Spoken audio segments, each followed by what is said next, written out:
So when we're doing operations with polynomials, they can come in different sizes. Polynomials just mean they're made up of multiple terms. So a monomial is just an expression with one number or variable together, just one single term. So a binomial is going to be two terms. So x would be the first term, 4 would be the second term there. A trinomial, such as x squared plus 11x plus 28, has three terms. We might get some that also have more than that. We could do operations with things that have four terms, which is be something like what you guys see below here. But that's all a polynomial is, just an expression made up of multiple terms. Terms are separated by plus and minus signs. So let's look at adding and subtracting them first. So when you're adding and subtracting, specifically, I guess let's look at adding first. When you're adding them, all you do is check for like terms in your two different polynomials. So between this polynomial and this one, we're looking for like terms that are the same that we can add together.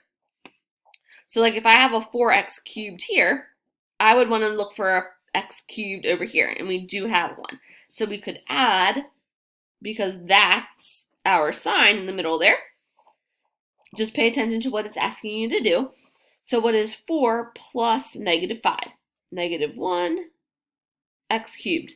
Then we do our next term. So we've got an x squared. Are there any x squareds over here? Yes. And they might not be in order. Like you could have an x squared over on the last term in your second polynomial. It could be like first in your first polynomial. So they don't always go in order, but you're looking for those like terms. So 7 plus negative 2 is going to give us positive 5x squared. Then we'll do the next term, which is your constant. So no variable attached to it, and he's going to get added to the negative 4. So 10 plus negative 4 is 6. And then what happens is we actually just have this guy left over here. Since there's no x term over here to combine him with, he's just going to be by himself, but we still need to include him in the final answer simplified here. So we're just paying attention to the operation and then combining the like terms based on that operation. So addition, you just add them up. Now, if you're subtracting, you need to understand that that negative sign, that minus, is minus this guy, and this guy. It's minus all of this. So what I usually do is I say, okay, well, minus 6y would just be minus 6y squared. Minus a negative 6y becomes plus. And then minus negative 13 also becomes plus 13.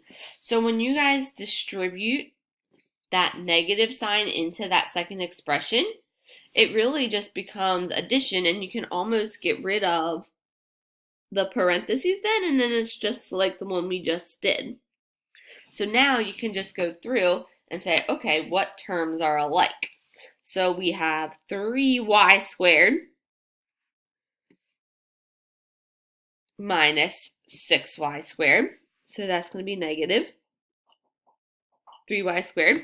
Then we have negative 4y, positive 6y, so that will be plus 2.